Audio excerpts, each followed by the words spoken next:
Bonsoir, nous sommes le 23 avril, il est 18 h si vous nous rejoignez en direct sur TV Fil. Nouvelle édition du 7-8, l'actu, le journal de la rédaction. Il sera question au cours du prochain quart d'heure de la web-série lancée par le château de Versailles autour de la Grande Guerre, mais aussi des journées de détection organisées dans les Yvelines par le club de football de Laval. Et puis, je recevrai dans quelques instants des responsables de la Maison de l'Environnement de Saint-Quentin en Yvelines à Manille-et-Hameaux pour parler développement durable et parler de leur programmation. Tout d'abord, sachez que se déroule actuellement la 8e semaine européenne de la vaccination. La couverture vaccinale en France est encore insuffisante et l'assurance maladie des Yvelines, partenaire de l'opération, a décidé de faire preuve de pédagogie. Pourquoi vacciner? Existe-t-il des risques? Rendez-vous sur le site ameliesanté.fr pour obtenir plus d'informations et accéder à votre propre calendrier vaccinal. 4 mini-films composés d'archives inédites et diffusés jusqu'en juin sur Internet retracent la vie du château de Versailles entre 1914 et 1918. Le premier épisode est déjà disponible gratuitement sur le site de l'établissement qui trouve là un moyen de mettre en valeur d'une manière originale ces documents d'archives. Yolène Torres. Le château de Versailles à l'époque de la guerre 14-18, c'est ce que vous pouvez découvrir à travers une nouvelle web-série de 4 épisodes. Un pan méconnu de l'histoire du château proposé par l'établissement public du domaine national de Versailles, en partenariat avec la Bibliothèque nationale de France et Gallica. Pour élaborer les scénarios de cette série, Karine McGrath se plonge dans les archives du château et met en avant les particularités de l'époque, comme la forte présence de l'armée autour de la ville. L'armée empiétait de plus en plus sur le domaine de Versailles et avait besoin d'espace soit pour ravitailler les troupes, soit pour installer des différents régiments. Et donc il y a vraiment une sorte de mainmise militaire sur le château de Versailles à cette époque. Du percement des tranchées dans le parc à la signature du traité de paix dans la Galerie des Glaces le 28 juin 1919, différents aspects sont présentés. Ici, par exemple, dans les jardins du château, les bassins avaient dû être protégés à la fin de la guerre. L'aviation allemande menaçait vraiment Paris et la région. Des bombardements ont été effectués dans la région parisienne. Et donc, les bassins ont été protégés par des sortes d'abris qui sont très étonnants à voir et dont nous avons un certain nombre de photographies. 4 mois de travail ont permis de réaliser ces épisodes de 3 à 4 minutes. Le premier est déjà en ligne. Rendez-vous à la mi-mai pour découvrir le prochain. Les invités de ce 23 avril à présent, Sandrine Lefloïc, la directrice de la Maison de l'Environnement à Manille-et-Hameaux, et également Flora, tout est chargée de l'action culturelle pour la Maison de l'Environnement. Bonsoir à toutes les deux. Bonsoir. On va parler avec vous développement durable forcément, on va parler de la programmation d'ici à cet été et même un peu plus loin puisque vous avez déjà défini les grandes lignes d'ici même la fin de l'année civile. Mais on va commencer par cette exposition, la transition écologique, une exposition interactive autour de l'écologie aujourd'hui et puis de l'écologie de demain aussi. Alors cette transition écologique, on va en voir rapidement les images de cette exposition d'ailleurs. Ça se définit comment? C'est quoi la transition écologique? Alors en fait, la transition écologique permet justement d'atteindre le développement durable. Donc il s'agit à la fois de dresser un constat des ressources naturelles aujourd'hui, parce que finalement on les utilise énormément pour satisfaire nos besoins dans nos modes de consommation. Donc le visiteur de l'exposition peut dresser ce constat et puis trouver des solutions pour changer les comportements et avoir un comportement éco-citoyen à travers différents éco-gestes. Le but de l'exposition, c'est de rendre tout ça très accessible dès 8 ans. Tout à fait. Donc l'exposition s'adresse aux enfants à partir de 8 ans, mais il y a plusieurs niveaux de lecture. Donc les lycéens ou les collégiens peuvent aussi venir la visiter. On peut organiser des visites en groupe ou en accès libre pour les familles. Et puis, ce qui est très intéressant, c'est que l'exposition donc, propose des petits modules sous forme de tables thématiques avec des manipulations.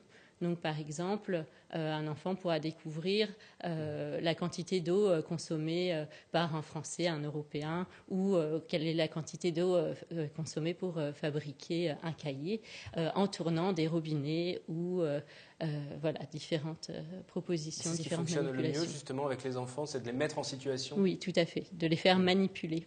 Vous avez vu déjà des retours? Quels sont un petit peu les retours des enfants? Forcément, il y a une première partie un petit peu ludique, on joue un petit peu avec tout ça, mais est-ce que le message derrière passe? Oui, tout à fait. Le but, c'est vraiment de conclure aussi avec eux sur les solutions qu'ils peuvent trouver, eux, tout ce qu'ils peuvent faire chez eux ou à l'école ou dans la ville pour permettre cette transition. Alors, globalement, le message passe bien et au-delà de cette exposition, parce que ce n'est pas la première fois que la Maison de l'Environnement se penche sur ces différentes thématiques, mais vous avez le sentiment que les jeunes générations arrivent on va vers un changement vraiment de société aujourd'hui, et en tout cas, est-ce que le message passe aussi auprès des plus grands? Est-ce qu'ils arrivent à faire changer le comportement des parents, par exemple? C'est ce que j'allais exactement vous dire, c'est qu'en général, les outils pour les plus jeunes sont en général très utilisés par les plus grands, qui ont à ce moment-là l'occasion de pouvoir interagir, se poser des questions. Et j'allais dire un peu naïvement, hein, en tout cas, ils sont en général aussi friands que les plus jeunes. Et c'est un outil, effectivement, qui s'adapte aussi très bien à une visite d'adultes sur des questions de société, parce qu'effectivement, comme vous le rappeliez, il y a un énorme enjeu à l'heure actuelle. La transition écologique, on en entend beaucoup parler, mais finalement, concrètement, on ne sait pas très bien à quoi ça correspond. Et là, c'est l'occasion de pouvoir expérimenter sur différents thèmes. Quels exemples de gestes on peut donner ce soir aux gens qui n'ont pas vu l'exposition, des choses à faire? Bien, par exemple, sur la thématique sur l'eau, tout simplement, ne pas gaspiller l'eau. Des gestes simples que les enfants retiennent bien, éteindre le robinet quand on se brosse les dents, quand on se savonne. Les parents retiennent peut-être un peu moins bien. Récupérer l'eau l'eau de pluie pour arroser les plantes, ce type de petits gestes. Pour participer à cet atelier interactif, il faut s'inscrire. Quelles sont les modalités? Il est possible de venir la visiter en accès libre tous les jours, du mardi au samedi de 14h à 18h, ou en groupe, il suffit de réserver auprès de la Maison de l'Environnement.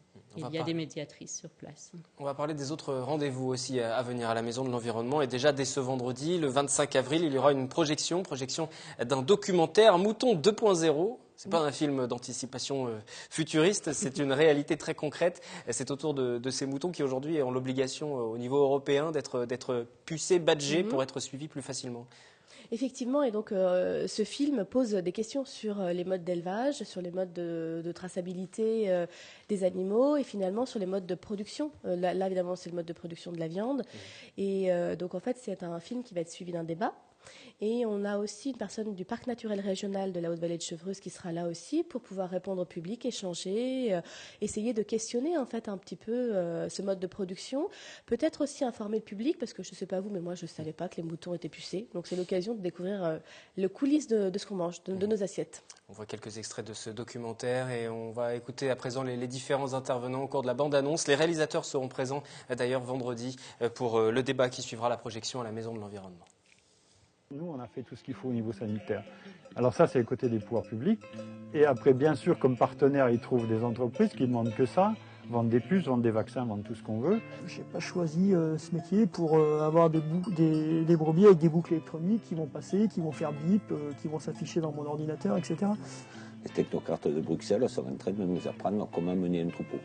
Et ça, on ne va pas se laisser faire parce que notre troupeau, c'est notre vie, quoi. C'est un peu à comparer, mais c'est comme des enfants, quoi.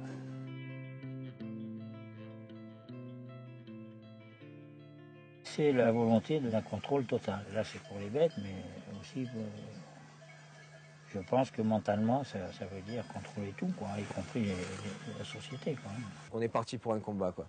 C'est pas juste un métier, quoi. C'est un combat, quoi.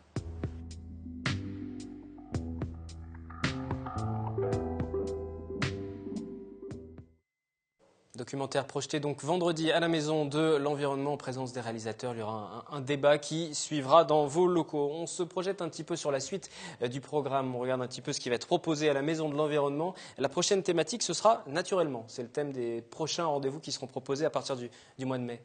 Oui, voilà, donc c'est une thématique qui est très générale, de questions qui abordent les questions environnementales, la relation à la nature et qui s'appuie sur la fête de la nature, qui est un événement national.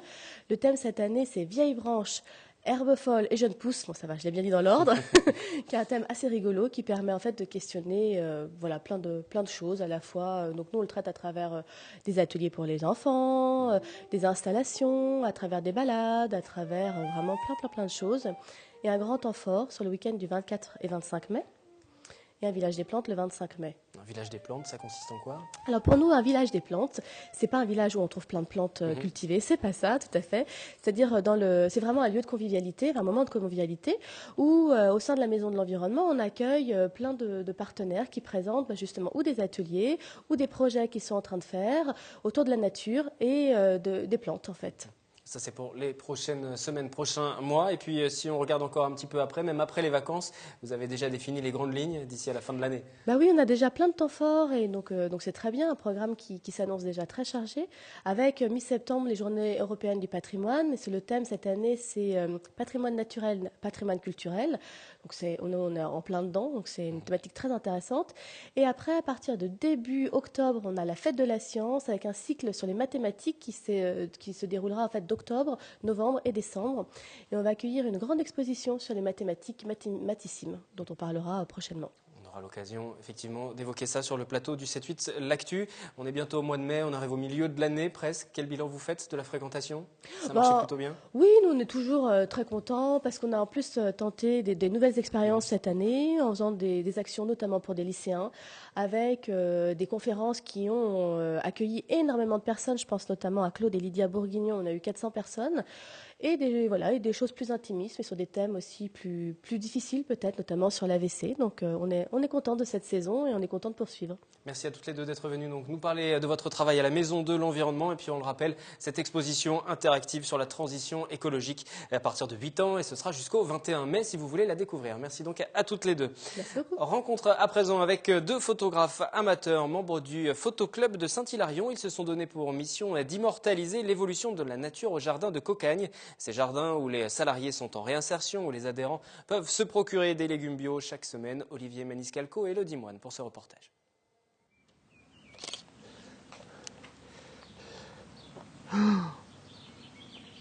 Oh, c'est terrible. On n'arrive pas à avoir les bonnes couleurs. Observer et capturer notre environnement au fil des saisons. C'est la mission, comme ils l'appellent, que Christian et Jean-Pierre, membres du club photo de Saint-Hilarion, se sont donnés. Le semis, puis la pousse, et enfin les légumes et fruits arrivés à maturité, c'est cette chronologie agricole qui illustrera leur travail. Et l'étape du jour, c'est le jardin de la ferme de Buloyer à Manille-les-Hameaux. J'ai pris pas mal de photos de semis, ce qu'il y a sous les serres encore. On a vu des salades qui étaient semées, plantées ou qui attendent la pousse, ma foi. Mais c'est surtout le travail de la terre encore qui est là il est tôt, ça démarre. Et on prend plusieurs prises de vue sous différents angles. Peut-être différentes sélections de l'appareil photo, de vitesse, enfin sensibilité ISO, quoi que ce soit. Chez soi, on retraite ça pas mal et on a quand même beaucoup de déchets, faut pas croire. Pour une photo bien réussie, il y a beaucoup de déchets. Ouvriers sous les serres humidifiées, arbres fruitiers le long des murs de pierre ou potagers en permaculture, les occasions d'immortaliser la nature ne manquent pas. Il faut pourtant trouver le détail qui accrochera l'œil. Au niveau photo, il faut regarder l'image. L'image, c'est la présentation, sa présentation, les objets, tout ça, pour ne pas avoir le regard qui glisse. Parce que si un regard glisse sur une photo, c'est nul, c'est pas la peine. Mais au contraire, là où le petit truc qui accroche, ça c'est une bonne image. Waouh! Le travail du club va continuer tout ce printemps. Les photographes exposeront ensuite dès le 1er juin au jardin de Cocagne et à la ferme de Grande Maison à Manille-les-Hameaux. 15e de la Ligue 2 en football, le Stade Levallois a envoyé ses recruteurs dans les Yvelines afin de procéder à un repérage des futurs talents du ballon rond, footballeur professionnel, un métier qui fait toujours rêver les plus jeunes, à peine 6 semaines du début du mondial. Anthony Reich et Jonathan Villeman.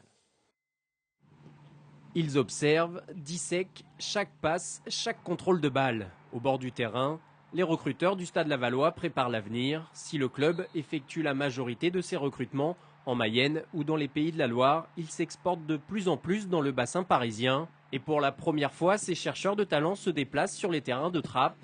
Si l'individualisme prime à tous les niveaux du football actuel, ils sont d'abord là pour repérer un joueur généreux et intelligent.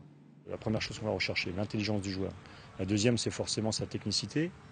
Et la troisième, donc un petit peu tout ce qui est dans son sens de la créativité. Même si sur certaines situations, le dribble, c'est ce qui nous fait rêver, c'est ce qui nous fait lever quand on est en tribune. Mais il faut qu'il soit utilisé au bon endroit, au bon moment. Âgés de 14 ou 15 ans, ces 27 jeunes footballeurs rêvent tous un jour de fouler une pelouse de Ligue 1. Pour les recruteurs, c'est la période idéale pour repérer les talents qui pourront intégrer demain leur centre de formation. Une étape capitale où le club formateur fait office d'agent. Ça, c'est du travail qu'on fait généralement dans l'ombre. parce que généralement, quand les clubs pros s'intéressent aux enfants, il faut d'abord bien baliser le terrain, parce que les parents, il faut les préparer à ça. Parce que quand on a un club qui sollicite un enfant, ça va, mais quand on commence à avoir 3-4 clubs, ça commence à être un peu délicat. Après 3 matchs d'observation, 5 jeunes ont été repérés. Mais pour eux, le chemin ne fait que commencer. Les élus vont être invités par le Stade Lavallois à participer à un stage de 3 jours à la mi-mai. En cas de recrutement, lorsqu'un jeune signe un contrat professionnel, son club formateur perçoit une indemnité. Merci de nous avoir suivis. Ce journal est maintenant terminé. Vous pouvez le retrouver comme toutes nos précédentes éditions sur le site internet de TV Fil. Excellente soirée et à demain, jeudi, pour une nouvelle édition locale.